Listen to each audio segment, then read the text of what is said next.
आपले स्वागत आहे। आज प्राध्यापक आपले ओबीसीचे मोरके लक्ष्मण हाके सर आबा यांच्या नेतृत्वामध्ये काल तातडीची बैठक बोलवण्यात आली। फार कमी वेळेमध्ये ही बैठक बोलवण्यात आलेली आहे। आत्ताच नांदेडकरांनी बोलले की या ठिकाणी मी खंत व्यक्त करतो, परंतु कमी वेळेमध्ये एवढ्या मोठ्या संख्येने माझा उपस्थित बांधव आणि भगिनी या ठिकाणी उपस्थित झालेले आहेत। खरंच त्यांचे मनापासून आभार मानते। आणि आबा आणि हाके सर ज्या वेळेस ओबीसीच्या लढ्यामध्ये ते उपोषण केलेले आहेत, मला त्यावेळेस आपण वडीगोद्रीला जो उपोषणचा लढा उभा केलेला होता त्यावेळेस माझं येणं नाही झालं, परंतु यापुढे ज्या वेळेस आपल्या ओबीसीच्या आरक्षणासंदर्भात बैठक आयोजन करताल किंवा मोर्चे काढताल किंवा रॅली काढताल, या ठिकाणी आम्ही महिला म्हणून एक प्रतिनिधी म्हणून आम्ही एक ओबीसीचा घटक म्हणून आम्ही नक्कीच आपल्या लढ्यामध्ये सहभागी होऊ।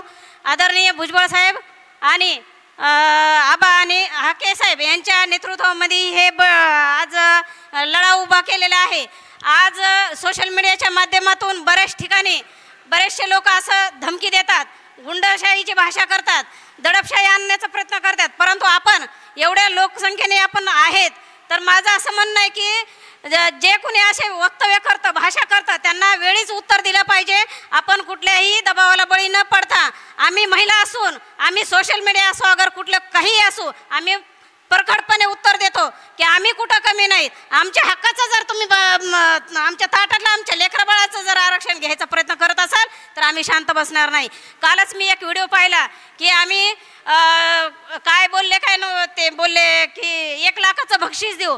कशासाठी 1 लाखाचं बक्षीस देणार की आम्हाला तुमचं आरक्षण पाहिजे, आम्ही तुम्हाला ही करणार, म्हणजे तुम्ही आम्हाला काही बोलणार, आमच्या नेत्यांना काही बोलणार, आमच्या लोकांबद्दल काही वक्तव्य करणार आणि आम्ही शांत बसून ऐकून घेणार, हे शक्य होणार नाही। आज तुम्हाला वेळीच उत्तर दिलं जाईल। आणि आज आपला छोटा मायक्रो ओबीसी आहे, साळी कोळी माळी कुंभार तांबार सुतार लोहार डोहार हे छोट्या मायक्रो ओबीसी आहे। त्यांच्या आज आपले आता कुठं शिकतात त्यांना आरक्षण ही काय आहे ही कळायला लागले।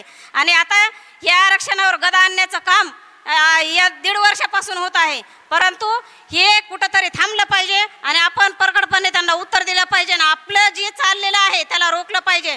परमपूज्य डॉक्टर बाबासाहेब आंबेडकरांनी आपल्याला घटनेमध्ये आपल्याला आरक्षणाचं मूल्य दिलेलं आहे, आपल्याला आरक्षण दिलेलं आहे, त्याचं आपल्याला महत्त्व कळलं पाहिजे। गाव खेड्यामध्ये आपल्या ग्रामीण भागामध्ये आरक्षण काय आहे हे त्या लोकांना समजून सांगितलं पाहिजे, याचा जनजागृती झाली पाहिजे।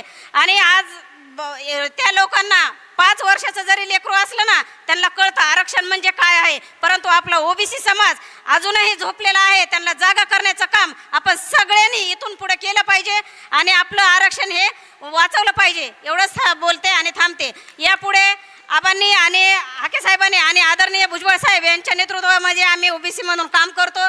यापुढे कुठेही असा लढा उभा केला त्या ठिकाणी आम्ही महिला म्हणून आम्ही मोठ्या संख्येने उपस्थित राहू।